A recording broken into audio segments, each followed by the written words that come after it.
Na noite em que fugi, as estrelas já haviam se apagado, e eu me lembro desse detalhe com mais clareza do que qualquer outra coisa. Nem do frio, nem do peso do que eu carregava sob meu manto, nem mesmo do som dos guardas trocando de postos no portão leste. Lembro-me de olhar para o céu acima do reino de Vathorn e achá-lo completamente vazio, como se os próprios céus tivessem se afastado do que eu estava prestes a fazer. Eu tinha 23 anos, grávida de 3 meses de uma criança que ninguém podia saber que existia. E eu tinha exatamente uma noite para desaparecer antes que o Alto Conselho dos Alfas se reunisse ao amanhecer. Isso foi há 5 anos. Agora eu vivo em Ashford, um vilarejo tão pequeno que não aparece em nenhum mapa real que eu já tenha visto. E foi exatamente por isso que o escolhi. A manhã começa da mesma forma que todas as manhãs começam, com o cheiro de pão da padaria da Marta ao lado, o canto distante do galo do moleiro e o som de pezinhos batendo no chão de madeira acima da minha cabeça. Mamãe, eu já estou de pé junto à lareira, mexendo o mingau, quando Eden aparece no pé da escada. Ele tem 4 anos e 11 meses e se porta com uma seriedade que sempre fez as mulheres do vilarejo rirem baixinho e tocarem seus corações. Cabelos escuros perpetuamente despenteados, olhos da cor de nuvens de tempestade de inverno, um cinza tão profundo que se torna violeta sob certas luzes, olhos sobre os quais passei quase 5 anos aprendendo a não pensar com muito cuidado. Bom lobo, eu digo, que é como sempre o chamei, porque mesmo quando bebê, ele observava tudo com uma paciência e intensidade que me lembravam algo antigo e indomável. Ele sobe em seu banquinho e envolve as 2 mãos na caneca de barro que eu já enchi com leite de cabra morno. Ele não fala imediatamente. Ele nunca o faz. Ele sempre pondera primeiro, como se cada palavra custasse algo precioso. Havia cavaleiros na estrada do norte, ele disse finalmente. Eu paro de mexer. Você estava lá fora, apenas na janela. Ele me olha com firmeza. 3 cavalos, mantos escuros, nenhuma bandeira. Eu pouso a colher de pau com muito cuidado. Minhas mãos estão firmes, pois eu as treinei para serem firmes ao longo de 5 anos de prática. Eles pararam? Eu pergunto. Não, ele diz. Eles continuaram. Eu aceno com a cabeça e volto a mexer, e não digo mais nada, e ele também não. E a manhã continua como as manhãs em Ashford, silenciosa e simples, com a textura particular de uma vida construída inteiramente à mão. Mas algo mudou no ar. Eu sinto isso da mesma forma que costumava sentir as coisas antes de aprender a silenciar essa parte de mim. Uma vibração baixa sob meu externo, como uma corda dedilhada em algum lugar distante. Eu cheguei a Ashford com nada além de uma bolsa, o conhecimento de uma parteira que adquiri por desespero e um nome que não era meu. Eu era Mabel da Casa Vin, a 3ª filha de uma família nobre cujas fortunas já haviam desmoronado na época em que nasci. Cheguei à capital Valdemira aos 18 anos como uma protegida da coroa, que era uma maneira educada de dizer que eu era útil para certas pessoas, em certas capacidades limitadas e, de resto, invisível. Invisível até que deixei de ser. Eu não me permito pensar em como aconteceu, nem na sequência de eventos, nem no calor que confundi com algo permanente, nem na noite específica em que entendi que o que eu acreditava ser algo silencioso e impossível crescendo entre mim e um homem que eu não tinha o direito de amar, estava, na verdade, prestes a se tornar algo que o Alto Conselho chamaria de ameaça à pureza da linhagem. Uma ômega carregando o filho do rei Alfa. Eles não me teriam deixado viver. E mais urgentemente, eles não o teriam deixado viver. A criança, meu filho, porque um alfa nascido de uma ômega fora de uma união formal, não era um herdeiro. Ele era um fardo, uma ferida política que os membros mais velhos do conselho teriam fechado silenciosa e eficientemente. Eu os tinha ouvido falar de tais coisas, pois eu havia ficado em corredores segurando bandejas e ouvido a linguagem que usavam para linhagens indesejadas. E eu havia entendido com perfeita clareza que o amor, o que quer que essa palavra tivesse significado naquelas semanas, qualquer que fosse o peso silencioso que havia passado entre Cassian Vane e a garota que reabastecia as velas de sua câmara do conselho, era irrelevante para o que eles fariam. Então eu fugi. Em Ashford, sou conhecida como Nell. Nell, a parteira. Nell, que chegou magra e assustada e ficou. Nell, cujo menino tem o silêncio do pai e a teimosia da mãe, o que o vilarejo decidiu ser encantador. Eu faço partos. Eu cuido de febres. Eu sei quais raízes reduzem a inflamação e quais retardam o sangramento. E aprendi tudo isso nos 5 anos desde que deixei de ser protegida de alguém e comecei a ser inteiramente responsável pela sobrevivência de outra pessoa. É uma vida boa, digo isso sem ironia. Pequena e escondida e construída sobre uma base de medo, sim, mas também genuinamente boa. Eden tem amigos aqui. A filha do moleiro, Petra, que tem 6 anos, é mandona e se nomeou sua protetora. E o velho Corrim, o ferreiro, que deixa Eden observá-lo trabalhar e responde às suas perguntas com a paciência de um homem que há muito tempo não precisa mais do silêncio. Eu tenho a Mártia, que me trouxe caldo quando Eden nasceu e nunca me perguntou de onde eu vim. Eu tenho manhãs como esta, com mingau e leite morno, e um menino que observa a estrada com olhos antigos. Os cavaleiros voltam ao meio-dia. Estou na casa de Hessa Burt, verificando seu filho mais novo, que está com tosse há 2 semanas, quando ouço os cavalos pararem na praça. Pela pequena janela, eu observo sem parecer observar. 3 deles, como Eden descreveu, com mantos de viagem escuros, sem cor ou símbolo visível. Mas seus cavalos não são animais comuns desgastados pela estrada. São cavalos de guerra criados em Veilthorn. E eu conheço a conformação, a postura particularmente orgulhosa do pescoço. Estes não são mercadores. Não são soldados errantes. O homem no centro desmonta. Ele é alto e se move com o tipo de economia que pertence a pessoas que passaram a vida no comando. Não é exatamente arrogância, mas uma ausência total de incerteza, como se o espaço ao seu redor se reorganizasse para acomodá-lo, em vez do contrário. Ele está de costas para mim. Ele fala com Corin, que aponta para o extremo da aldeia, e eu sigo a direção da mão de Corin e meu sangue gela. Ele está apontando para a minha casa. Agradeço a Hessa em voz baixa. Digo a ela para manter o menino aquecido, para lhe dar a tintura que deixei e para me chamar se a tosse piorar. Eu saio da casa pelo jardim dos fundos, pela brecha na cerca que identifiquei há 3 anos, quando decidi que deveria sempre ter uma saída de cada cômodo. Eu não corro, pois correr seria notado. Eu ando até o poço no centro da praça, porque é para lá que uma mulher sem nada a esconder caminharia ao meio-dia. E eu encho o meu balde e me viro. E o homem no centro se vira no mesmo momento. E 5 anos desmoronam em um instante como um muro que eu não sabia que ainda estava sustentando. Cassian, ele mudou, mais duro na mandíbula. Uma cicatriz que não reconheço cruzando sua sobrancelha esquerda. O tipo de quietude que se aprofundou em vez de suavizar com o tempo. Mas seus olhos são os mesmos. Aquela tempestade cinza-violeta particular que meu filho herdou inteiramente, olhando para mim através de uma praça de mercado em um vilarejo que não existe em nenhum mapa real. Ele me encontrou. Ele não se move, nem eu. Ao nosso redor, Ashford continua seus afazeres do meio-dia. Uma mulher carregando linho, 2 meninos perseguindo uma cabra. O sino do padeiro, comum e alheio. E nós ficamos no meio de tudo, como 2 pessoas que prenderam a respiração por 5 anos e só agora, no pior momento possível, ficaram sem ar. Sua boca forma uma única palavra, sem som. Mas eu sei ler aquela boca. Mabel. O balde escorrega das minhas mãos. A água se espalha escura pela praça empoeirada. E acima da padaria, na pequena janela onde sei que ele observa tudo, eu vejo o rosto de Eden. Eu não me movi por 3 segundos inteiros. Esse foi o meu primeiro erro. Não a fuga de 5 anos atrás, não o nome falso, não a vida construída sobre um silêncio cuidadoso. Meu primeiro erro real foram aqueles 3 segundos de imobilidade na praça. Porque Cassian Vane passou a vida inteira lendo pessoas da mesma forma que outros homens leem mapas, e 3 segundos de imobilidade de alguém que o reconheceu foi mais do que suficiente. Seu olhar se deslocou para cima, em direção à janela. Eu me movi então, não correndo, mas andando, rápida e deliberada, de volta para minha casa pela viela lateral, da maneira que uma mulher volta do poço quando está simplesmente com pressa. Eu entrei pela minha porta, subi as escadas em 4 degraus e encontrei Eden exatamente onde eu temia que o encontraria. Ainda na janela, com o queixo apoiado no parapeito, observando a praça abaixo com aquela sua paciência desconcertante. "Saia daí", eu disse, e minha voz estava firme, o que surpreendeu até a mim.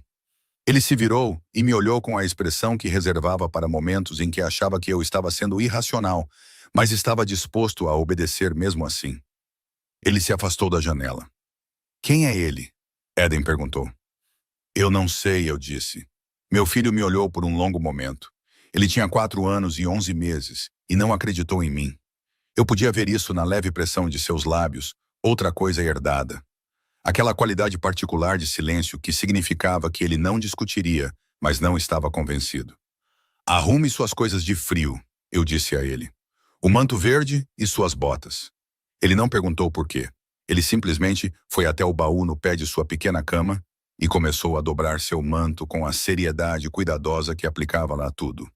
E eu fiquei na porta e senti a agonia particular de ver seu filho obedecê-lo sem questionar, sabendo que você está prestes a pedir que ele confie em você através de algo que não pode explicar.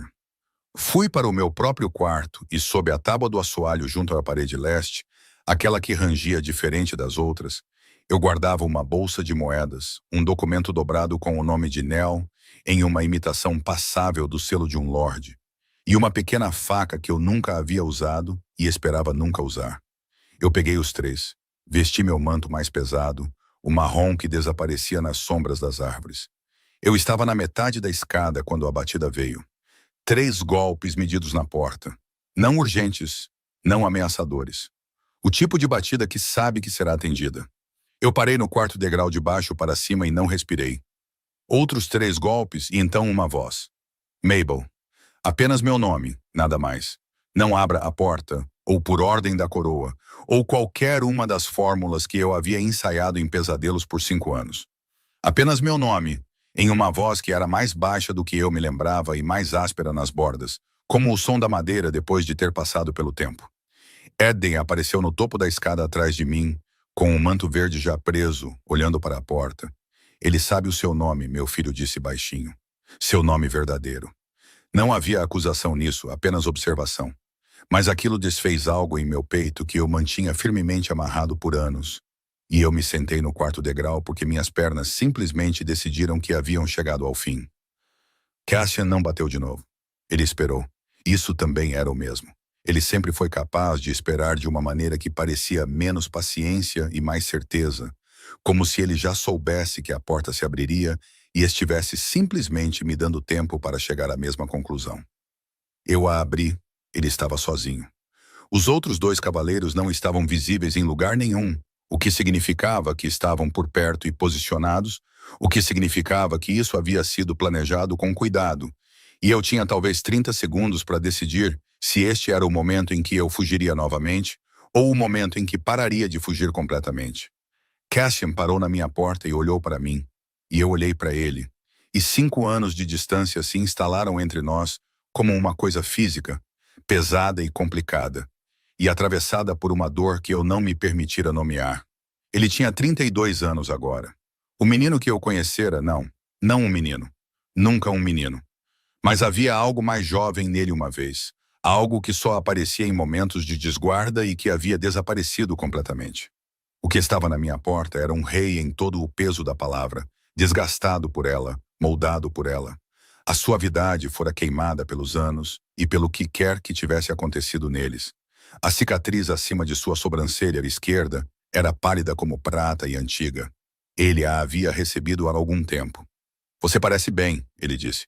De todas as coisas que eu imaginei que ele diria em 5 anos imaginando este momento, essa não estava entre elas. Algo se afrouxou perigosamente em minha garganta. Você não deveria estar aqui, eu disse. Não, ele concordou. E, no entanto, ele estava olhando para além de mim, não de forma rude. Ele nunca era rude, o que sempre fora uma das coisas desorientadoras sobre ele, que um homem com poder absoluto nunca sentira a necessidade de exercê-lo descuidadamente. Ele estava olhando para o interior da casa, para as ervas penduradas nas vigas do teto, as pequenas botas ao lado da lareira, as 2 tigelas ainda na mesa desta manhã. 2 tigelas. Sua mandíbula se contraiu. Posso entrar? Ele perguntou. Eu tenho escolha, eu disse, e odiei como soou, assustada sob a rispidez, o que não era o que eu pretendia. Sim, ele disse, simplesmente, sem ressalvas. Isso me desmontou um pouco mais. Eu recuei. Ele se dobrou para dentro da minha casa como homens grandes fazem em espaços pequenos, cuidadoso com os cotovelos, e parou logo depois da porta sem avançar mais, o que entendi como a mensagem deliberada de que ele não estava ali para ocupar mais espaço do que eu permitisse. Aiden ainda estava no topo da escada. Eu observei Cassian vê-lo. Eu havia me preparado para muitas coisas ao longo de 5 anos, mas não havia me preparado adequadamente para isso, para a quietude específica que percorreu Cassian como um tremor quando seu olhar encontrou meu filho no topo daquelas escadas. Não choque, algo abaixo do choque, algo que não tinha nome que eu pudesse localizar, exceto que parecia um homem reconhecendo algo que ele havia deixado de acreditar que veria um dia. Eden olhou de volta para ele com a calma e paciente avaliação que sempre fazia as mulheres do vilarejo pressionarem as mãos contra o coração. O silêncio durou talvez 5 segundos. Pareceu geológico. Eden, eu disse com cuidado. Você pode ir para a casa da Marcia? Não, disse meu filho. Eu pisquei. Em 4 anos e 11 meses, ele nunca havia me dito não com aquela finalidade particular, do tipo que não carrega raiva e não requer argumento. Cassian fez um som. Não exatamente uma risada, algo muito mais frágil do que isso, e pressionou brevemente 2 dedos contra a boca. Ele tem a sua teimosia, Cassian disse muito baixinho. Ele tem bem mais da sua, eu disse antes que pudesse me conter. Algo se quebrou na expressão de Cassian apenas por um momento. Uma linha de falha que eu lembrava de antes, das raras noites em que o peso da coroa havia se deslocado e eu tinha visto o homem por baixo dela. Aquele que estava cansado, que carregava demais, que havia olhado para uma garota das velas em uma câmara do conselho vazia, como se ela fosse a única coisa na sala que não pedia algo dele. Mabel, ele disse, e desta vez meu nome em sua boca não era uma convocação. Era outra coisa, algo para o qual eu não tinha armadura. Por que você está aqui? Eu perguntei. O conselho, se eles souberem que você veio. O conselho, ele disse, não sabe que estou aqui. Eu o encarei. 3 cavaleiros, eu disse, sem bandeira, sem arauto. Correto. Você veio sozinho, sem anúncio, sem... Eu parei. Cassian, se alguém descobrir que você deixou Valdemir sem uma escolta oficial, sem... Eu sei o que fiz, ele disse. Então você sabe o quão imprudente. Mabel, sua voz era baixa, mas me parou da mesma forma que sempre fazia. Não pela força, mas pela gravidade específica de uma pessoa falando com honestidade absoluta. Eu sei o que fiz. Eu sei cada risco que corri para estar nesta sala. Estou pedindo que você me deixe ficar aqui por um momento, antes de discutirmos se eu deveria ter vindo. No andar de cima, Eden havia se sentado no degrau mais alto. Ele nos observava com os olhos de seu pai. E lá fora, a luz da tarde estava mudando, tornando-se âmbar e longa. E Ashford estava se acomodando em seus ritmos noturnos, totalmente inconsciente de que o mundo estava se reordenando na casa de uma parteira no extremo da Viela Norte. Eu olhei para o homem que me encontrou através de 5 anos e um reino de silêncio. Sente-se, então, eu disse finalmente. Vou colocar água para ferver. Era uma coisa tão comum de se dizer, e, no entanto, seus ombros caíram uma fração. A menor liberação de tensão que eu já ouvira permitir, e ele se sentou à minha mesa, e eu fui para a lareira, e minhas mãos não estavam tão firmes como estiveram esta manhã. A água demorou muito para ferver, ou talvez o próprio tempo tivesse mudado de textura, engrossado, desacelerado, tornado-se algo através do qual você se movia, em vez de ao longo. Fiquei na lareira observando a pequena panela de ferro e ouvindo Cassian respirar atrás de mim, o que era absurdo, porque a casa não estava silenciosa. Havia o crepitar do fogo, o som distante do sino noturno de Marta, os passos cuidadosos de Eden descendo as escadas, um de cada vez. E, no entanto, de alguma forma, eu podia ouvi-lo respirar, da mesma forma que você ouve o único som que mais importa em uma sala cheia de ruído. Eden chegou ao pé da escada e atravessou até a mesa sem me olhar para pedir permissão. Ele se sentou em frente a Cassian, dobrou as mãos sobre a mesa e olhou para o rei de Veilthorn com a expressão de uma pessoa conduzindo uma avaliação séria. Cassian olhou de volta para ele com a mesma expressão. Eu quase ri. Pressionei brevemente o nó do meu dedo contra a boca e não o fiz. Você tem uma cicatriz, disse Eden. Tenho, disse Cassian. Como você a conseguiu? Uma pausa. Um desentendimento com alguém que tinha uma espada. Eden considerou isso. Você venceu? Estou aqui, disse Cassian. Então, sim. Meu filho assentiu lentamente, como se essa fosse uma resposta satisfatória, mas não completa, e ele a estivesse arquivando para investigação futura. Despejei a água sobre as ervas secas nas xícaras de barro, levei-as para a mesa e me sentei. E por um momento, nós três simplesmente existimos no mesmo espaço, o que era algo que eu nunca me permitira imaginar, e que, portanto, era completamente sem precedentes na paisagem da minha vida. Você deve saber, eu disse, envolvendo as duas mãos na minha xícara, que eu não vou voltar. Cassian olhou para mim. Ele ainda não havia tocado em sua xícara. Eu não pedi que você voltasse, ele disse.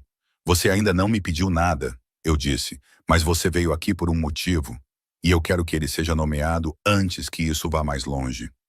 Algo passou por sua expressão. Não ofensa, não impaciência. Respeito, eu pensei, embora tenha chegado de uma forma que eu não estava acostumada a receber. Ele sempre fizera isso.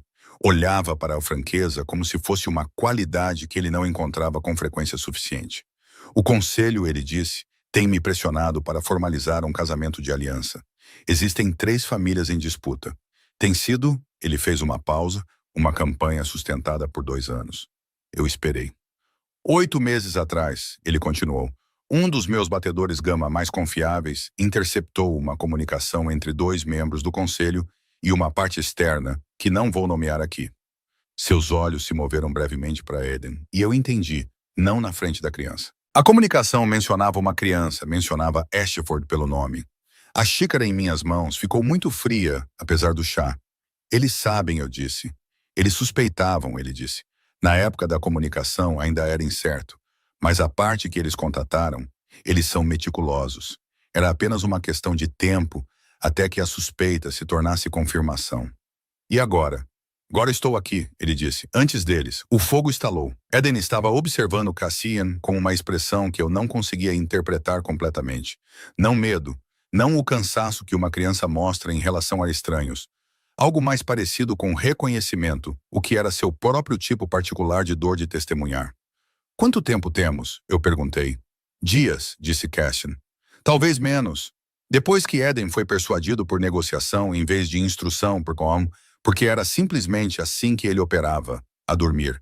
E depois que eu me sentei ao lado de sua pequena cama, até sua respiração se acalmar e seus dedos se desenrolarem da borda do cobertor, voltei para baixo e encontrei Cassian parado na janela, olhando para a praça escura do vilarejo. Ele se virou quando cheguei ao último degrau. Ele é extraordinário, disse ele em voz baixa. Eu sei, eu disse. E então, porque aquilo viveu em mim por 5 anos e a hora era tardia e eu estava cansada de carregar aquilo sozinha. Sinto muito por não ter te contado. As palavras pousaram na sala e não desapareceram. Cassian ficou quieto por um momento. Quando ele falou, sua voz havia mudado. Mais baixa, mais áspera, a distância formal totalmente desaparecida. Você o estava protegendo, ele disse. Eu estava, eu disse, e faria de novo. Quero que você entenda que se a mesma noite viesse novamente... Eu sei, ele disse baixo. Mabel. Ele disse meu nome da maneira como dizia pouquíssimas coisas, com um peso que sugeria que havia sido pensado cuidadosamente antes de ser falado. Eu li as atas do conselho daquele período, todas elas. Quando entendi o que eles haviam discutido nas semanas antes de você partir, o que eles haviam planejado, ele parou. Sua mão, apoiada no parapeito da janela, apertou-se ligeiramente. Você estava certa em fugir. Eu não esperava por isso. De todas as versões desta conversa que eu havia ensaiado em 5 anos de noite sem dormir, sua absolvição não estava entre os finais que eu me permitira esperar. Minha garganta se fechou. Eu procurei por você, ele disse. Não era uma acusação, era simplesmente um fato, entregue com a mesma precisão silenciosa que ele aplicava a tudo. Por 2 anos, silenciosamente, sem o conhecimento do conselho. Eu me dizia, ele exalou, não importa o que eu me dizia, parei porque decidi que se você havia se escondido tão completamente, era porque a segurança exigia isso. E eu te encontrar apenas desfaria o que você construiu. Então, por que agora? Eu perguntei. Porque agora eles já estão vindo, ele disse. E a escolha não é mais entre a sua segurança e a minha presença. É entre enfrentar isso comigo ou enfrentar isso sozinha. O fogo havia diminuído. A casa estava sombria e quente. E lá fora, Ashford dormia seu sono comum. E aqui dentro, algo que estivera suspenso por 5 anos, estava lenta e irrevogavelmente descendo. Que você está propondo? Eu perguntei. Ele se virou completamente da janela. Na luz fraca, a cicatriz acima de sua sobrancelha era quase invisível, e ele parecia não mais jovem, nada tão simples assim, mas mais como a pessoa que eu conhecera em horas roubadas e impossíveis em uma câmara do conselho vazia, aquele que existia sob a postura do rei, e me perguntou uma vez, muito baixinho, se eu achava que dever e desejo poderiam viver na mesma pessoa sem destruir um ao outro. Eu não havia respondido naquela noite. Eu havia reabastecido as velas e saído da sala. Estou propondo, ele disse, que você e Eden venham comigo para Valdemir, não como uma protegida, não como uma serva. Como... Ele parou, começou de novo. Existe um caminho formal, um que colocaria Eden sob a proteção da coroa legalmente, através de uma antiga lei da Carta Régia, de uma forma que o Conselho não pode anular sem desafiar a própria carta, o que eles não farão publicamente. E eu? Perguntei. Ele sustentou meu olhar. Isso depende do que você está disposta a considerar, ele disse. Não vou te pedir nada que você não esteja preparada para dar. Mas preciso que você entenda que minha vinda aqui não foi apenas estratégica, Mabel. Não foi apenas sobre o conselho ou a carta régia ou a ameaça a Eden. Ele fez uma pausa. Eu vim porque passei 5 anos em um reino que funciona corretamente e parece inteiramente oco. E eu cansei de fingir. Não sei por quê. O silêncio que se seguiu não estava vazio. Estava cheio até as bordas. Isso não é uma coisa simples, eu disse finalmente. O que você está descrevendo? Voltar. Eden, a corte, o conselho, eles não receberão isso em silêncio. Não, ele concordou.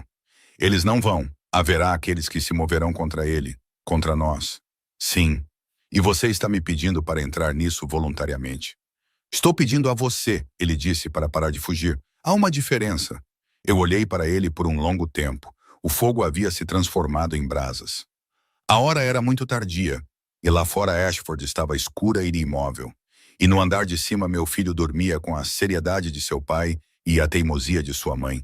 E em algum lugar além da estrada do norte, cavaleiros que serviam a pessoas sem lealdade nem misericórdia já se moviam pela escuridão. Os 2 homens com você, eu disse, são leais? Com suas vidas, ele disse. Eu não teria arriscado isso de outra forma. Eu assenti lentamente.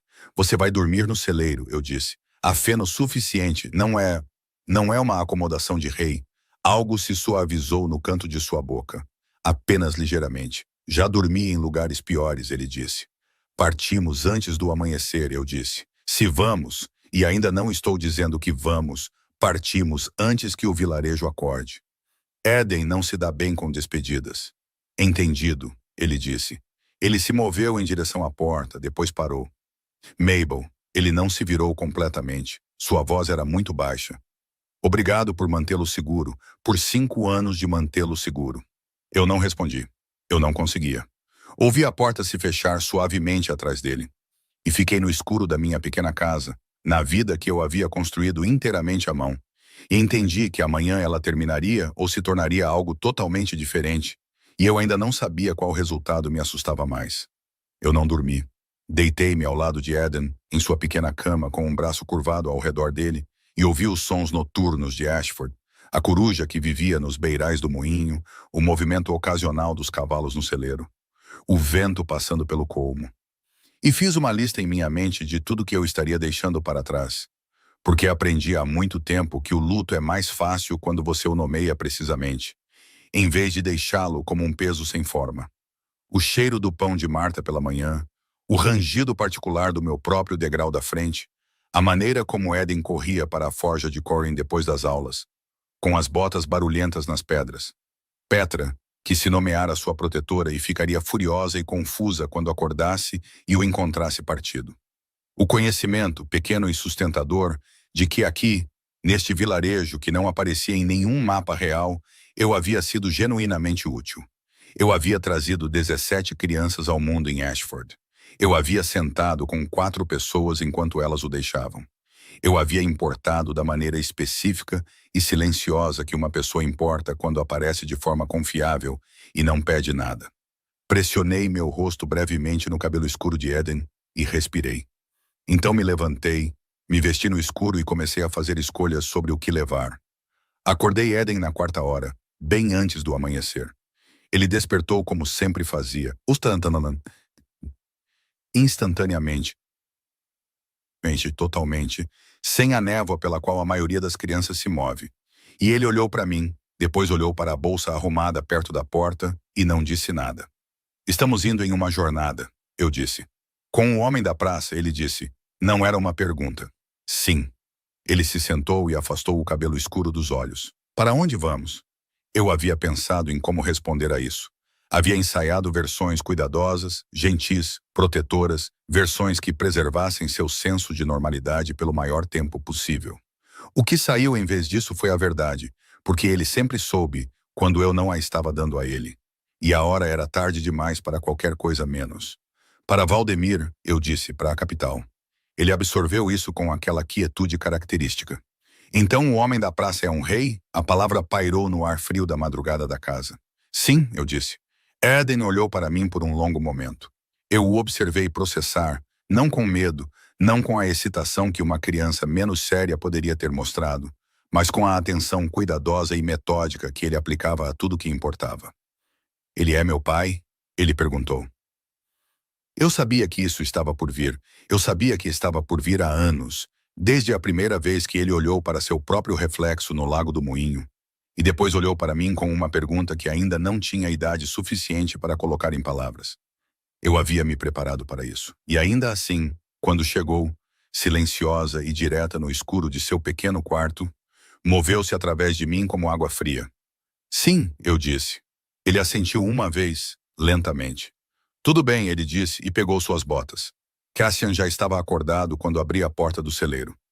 Um de seus homens, um beta largo e de rosto firme chamado Aldrich, segurava uma tocha enquanto Cassian verificava os arreios do cavalo com a atenção praticada de alguém que passou tanto de sua vida em campos quanto em salas do trono. O terceiro cavaleiro, um jovem mais quieto chamado Saurin, estava perto da entrada do celeiro e acenou para mim sem falar. Cassian se virou. Ele notou a bolsa sobre meu ombro, Eden ao meu lado, ainda esfregando o sono de um olho, e algo passou por sua expressão tão rapidamente que quase perdi. Alívio, pensei, e algo mais raro por baixo. Pronta? Ele disse. Não, eu disse honestamente, mas vamos de qualquer maneira. O canto de sua boca se moveu. Geralmente é assim que funciona. Saímos pelos fundos de Ashford, pelo caminho das cabras que corria atrás do moinho e se juntava à estrada do norte a meia légua da aldeia. O céu ainda estava preto, começando apenas a sugerir fracamente a ideia da manhã em sua borda leste. O ar cheirava a geada, resina de pinho e o vazio particular das primeiras horas.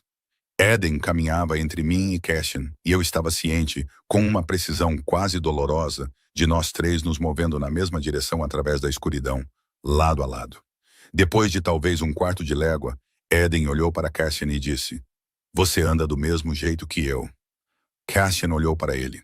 Como assim? Como se estivesse decidindo algo, disse Eden. Um silêncio.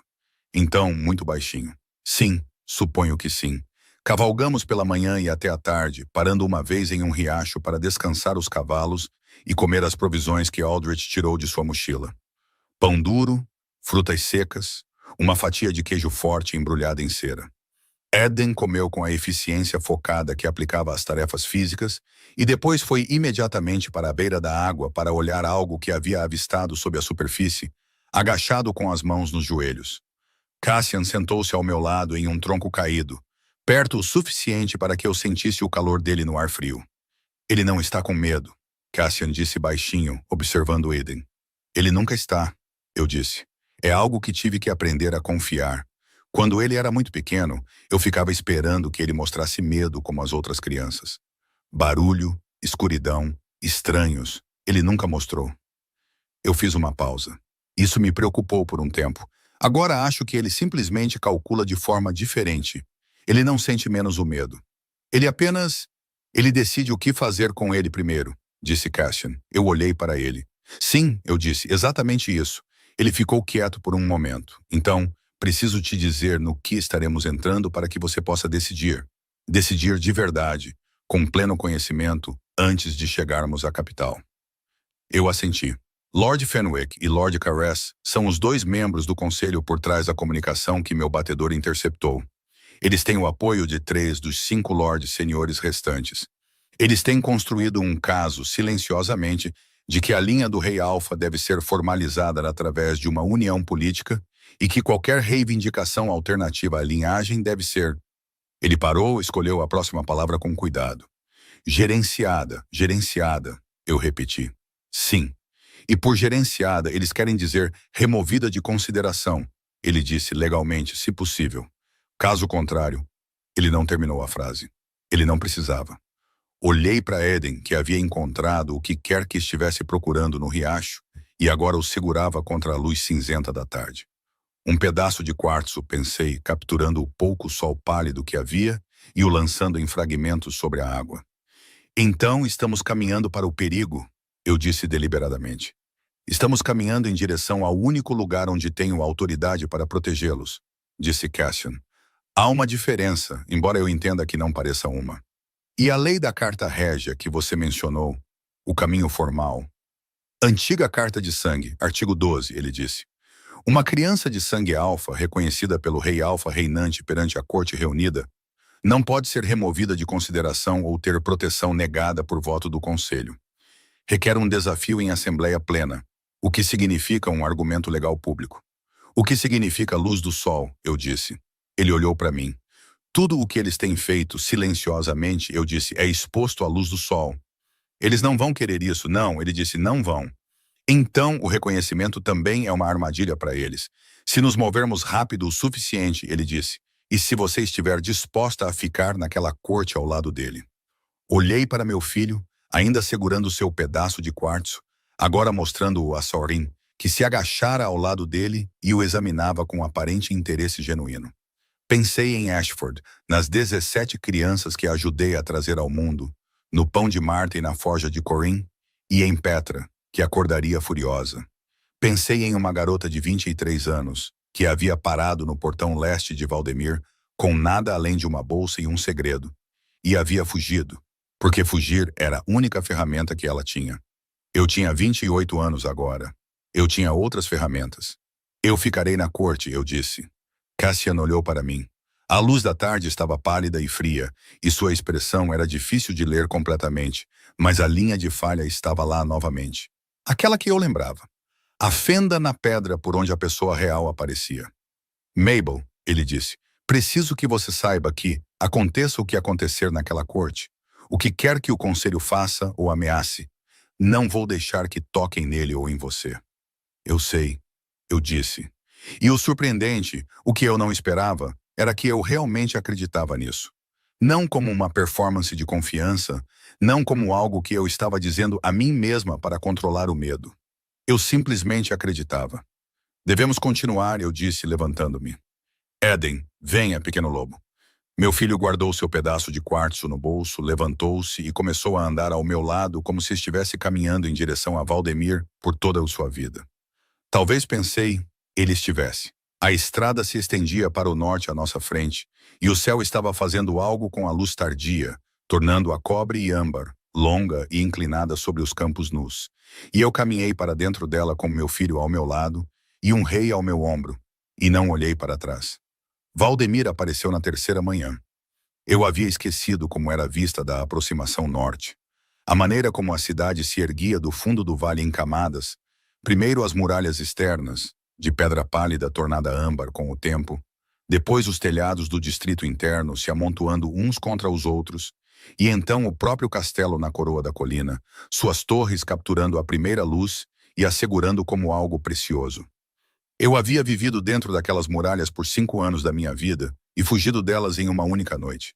E agora eu estava cavalgando em direção a elas com meu filho na sela à minha frente e o rei de Veilthorn no cavalo à minha esquerda. E a sensação era tão estranha e em camadas que eu não conseguia nomeá-la claramente. Não coragem, não medo, mas algo que continha ambos e era maior que qualquer um deles.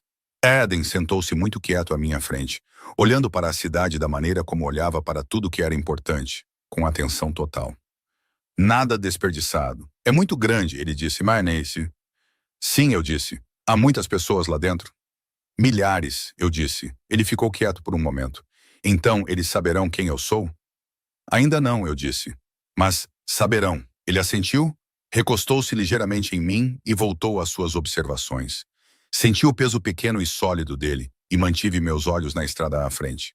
Cassian havia enviado Saurin na noite anterior, uma cavalgada dura durante a noite para chegar ao castelo antes de nós, para preparar o que pudesse ser preparado. E, mais criticamente, para garantir que o povo de Lord Fenwick não tivesse tempo de se posicionar antes de chegarmos. Aldrich cavalgava perto à nossa direita, com a mão perto da espada curta em seu cinto, sem repousar sobre ela.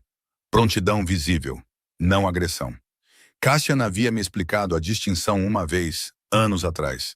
Há uma diferença entre um homem que está preparado para agir e um homem que está convidando um motivo para isso. Entramos pelo portão secundário, aquele que se abria diretamente para a estrada do castelo, sem passar pelo bairro dos mercadores. Os guardas ali eram da casa pessoal de Cassian, homens que respondiam a ele e não aos capitães nomeados pelo conselho. Eles nos deixaram passar sem cerimônia, o que era em si um tipo de cerimônia. O rei retornando sem aviso, sem bandeira ou fanfarra, o que dizia a qualquer um que prestasse atenção que o que quer que acontecesse a seguir havia sido projetado para se mover mais rápido do que a oposição pudesse se organizar. O pátio estava quieto. Saurin estava esperando lá, e ao lado dele, uma mulher que eu não reconheci, alta, de pele escura, com a corrente de prata de uma administradora gama sênior em seu colarinho e uma expressão de completa compostura profissional. Esta é Ren, disse Cassian enquanto desmontávamos. Ela serve como minha intendente da casa. Está comigo há 4 anos e não foi nomeada pelo conselho. Ren olhou para mim com olhos escuros e firmes e depois olhou para Eden, e algo mudou em sua expressão. Não surpresa, não julgamento. Algo que parecia silenciosamente um reconhecimento da forma de uma situação que ela talvez esperasse há muito tempo. Minha senhora, ela disse para mim, e depois para Eden. Jovem senhor, seus aposentos estão prontos. Eden a examinou com sua minúcia habitual. Você administra o castelo? Ele perguntou. A casa, ela disse. O castelo está um pouco acima do meu alcance. Isso parece uma distinção útil, ele disse, completamente sério. Ren olhou para ele por um momento. Então ela olhou para Cassian com uma expressão que dizia muito claramente e sem uma única palavra. Entendo exatamente o que você quer dizer. O conselho se reuniu na manhã seguinte. Eles não tiveram escolha. Cassian havia enviado uma palavra formal a todos os 7 lordes seniores ao segundo sino da noite anterior. Não um convite, uma convocação na linguagem antiga que a Carta Régia reservava para assuntos de autoridade da coroa. Lord Fenwick, fui informada por Ren, que entregou esta informação com a precisão serena de alguém relatando as condições do tempo, teria ficado bastante pálido ao lê-la. Passei aquela noite em aposentos que não havia escolhido e não poderia ter imaginado. Quentes, com paredes de pedra, pendurados com tapeçarias em verde profundo e cinza, um fogo já aceso quando Ren me mostrou o caminho. Eden tinha o quarto ao lado do meu, conectado por uma porta interna, e adormeceu quase imediatamente, exausto de 3 dias de viagem, seu pedaço de quartzo na pequena mesa ao lado de seu travesseiro. Eu não dormi. Sentei-me perto do fogo e pensei no que sabia sobre a lei da Carta Régia, sobre os 7 lordes, sobre as vulnerabilidades específicas de homens que operam nas sombras e de repente são convidados a entrar na luz. Pensei no que diria se me falassem diretamente. Pensei no que não diria e por quê, e no que o silêncio custaria. Perto do terceiro sino, houve uma batida suave na minha porta. Cassian. Ele estava no corredor sem coroa, sem manto formal, apenas a lã escura e simples em que viajara, que a essa altura eu já começara a pensar como simplesmente sua aparência. A maneira como você esquece os trajes formais de uma pessoa quando passa 3 dias em uma estrada fria com ela. Você deveria dormir, ele disse. Assim como você, eu disse. Ele exalou algo entre uma risada e um reconhecimento. Posso me sentar por um momento? Eu recuei. Ele entrou e sentou-se na cadeira em frente à minha, perto do fogo. E ficamos sentados no silêncio do quarto juntos, o que era diferente de sentar em silêncio. O silêncio é ausência, mas isso tinha textura, tinha a qualidade particular de 2 pessoas que pararam de fingir que não se conhecem. Quero te dizer uma coisa, ele disse antes de amanhã, caso ele parou, como uma questão de registro, independentemente do resultado. Eu olhei para ele. O que eu senti há 5 anos, ele disse, naquelas semanas, não foi casual. Preciso que você saiba disso. Passei um tempo considerável ciente de que você poderia ter acreditado o contrário, que você pode ter fugido em parte porque se achava dispensável, Achava que o que existia entre nós era uma questão de proximidade e conveniência, e nada mais substancial. E eu não podia. Sua voz havia mudado, a cadência formal se fora, algo muito menos controlado em seu lugar. Eu não podia entrar naquela sala em manhã sem que você soubesse que não era isso. Nunca foi isso. O fogo se movia entre nós e eu olhei para o homem que me encontrou através de 5 anos e um reino e sentou-se comigo no escuro sem pedir nada que eu não tivesse oferecido. Eu sei, eu disse baixinho. Eu sabia então, isso era parte do que me assustava. Seus olhos encontraram os meus. E agora? Ele perguntou. Pensei na garota que havia parado no portão leste com uma bolsa e um segredo e fugido porque fugir era a única ferramenta que ela tinha. Pensei na mulher que havia construído uma vida em um vilarejo que não aparecia em nenhum mapa real e criado um filho que enfrentava tudo com a paciência de algo antigo. Agora tenho medo de coisas diferentes, eu disse. Ele assentiu. Ele não insistiu mais, e eu o amei por isso. Essa palavra chegando em minha mente sem aviso, acomodando-se ali com a facilidade de algo que sempre fora verdade e simplesmente esperava a hora certa para ser reconhecido. A Câmara do Conselho era tudo o que eu lembrava. Vastas e frias paredes de pedra penduradas com as bandeiras das 7 casas. A longa mesa onde homens que falavam em linguagem cuidadosa tomavam decisões com consequências permanentes. Os 7 lords já estavam sentados quando Cassian entrou, e eu caminhei ao lado dele. E Eden caminhou ao meu lado, e senti o momento exato em que a sala entendeu o que estava vendo. Lord Fenwick, de cabelos prateados, rosto afiado, um homem que passou 40 anos construindo influência, um acordo silencioso de cada vez, ficou absolutamente imóvel. Cassian não permitiu que uma pausa se desenvolvesse. Ele ficou na cabeceira da mesa e invocou a antiga carta de sangue, artigo 12, na linguagem formal, sem preâmbulos. Ele nomeou Eden, ele me nomeou. Ele declarou o reconhecimento com a clareza e finalidade de um homem que não havia ensaiado nada porque não precisava de ensaio. Porque era simplesmente verdade, e a verdade não requer preparação. A sala explodiu não da maneira dramática de homens sacando armas ou virando móveis. Este era um conselho de lords, e suas explosões eram verbais, eram processuais, eram o caos controlado específico de homens poderosos, descobrindo que o chão havia se movido sob eles. Lord Fenwick falou de impropriedade. Lord Caress falou de precedente. 2 outros lords falaram simultaneamente sobre protocolos de linhagem que eu havia memorizado na noite anterior e poderia ter argumentado de trás para frente em meu sono. E então Eden, que estivera parado muito quieto ao meu lado durante tudo isso, olhou para Lord Fenwick com os olhos cinza-violeta de seu pai e disse na voz clara e sem pressa de uma criança que nunca precisou levantá-la para ser ouvida. Se sua objeção é processual, você deveria citar o artigo específico. Caso contrário, você está apenas fazendo barulho. A Câmara ficou completamente silenciosa. Cassian pressionou brevemente 2 dedos contra a boca. Lord Fenwick encarou a criança. Então, pela primeira vez no que eu suspeitava ser uma carreira muito longa, ele não teve absolutamente nada a dizer. O desafio nunca veio. Nem o legal, nem o outro tipo.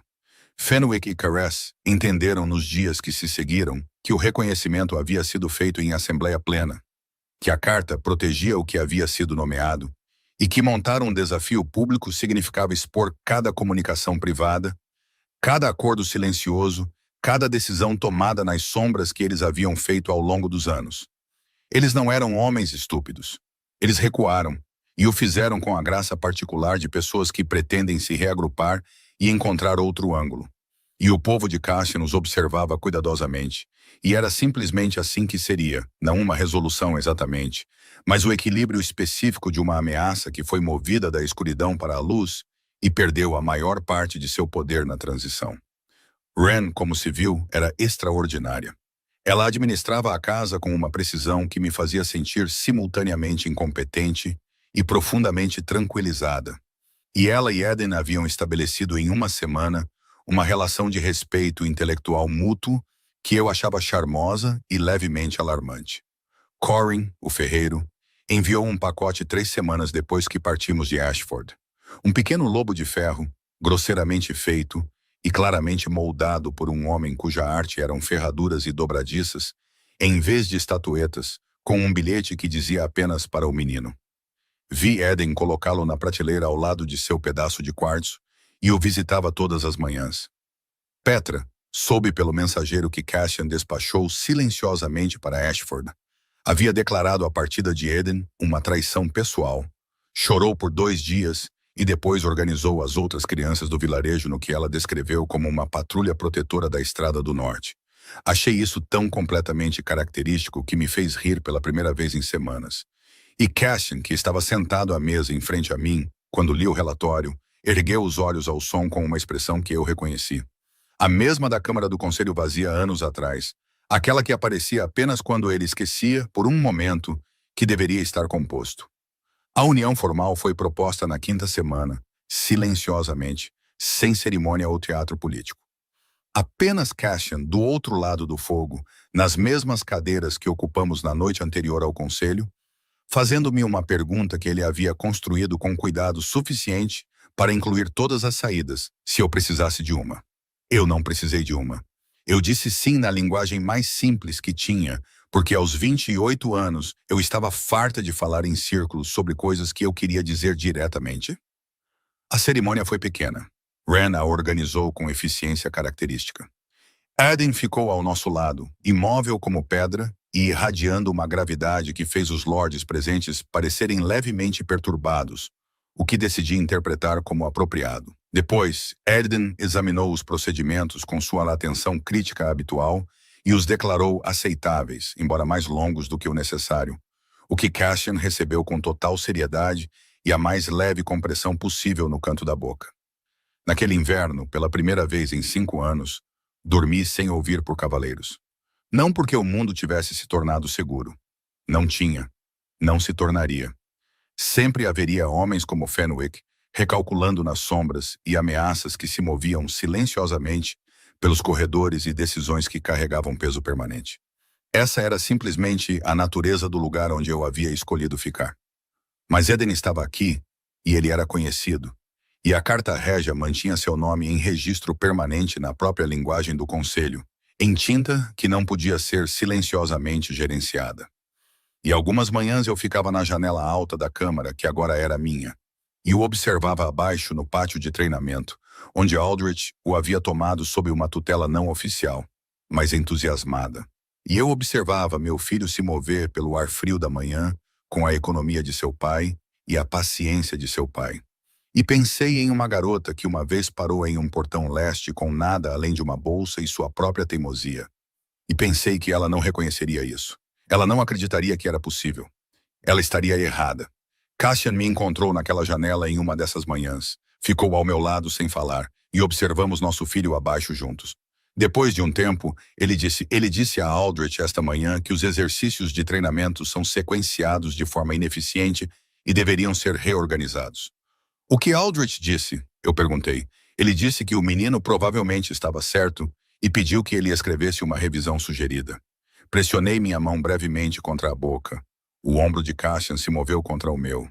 Calor, solidez, o conforto específico de uma pessoa ao seu lado, em vez de à sua frente ou atrás de você, simplesmente ao lado.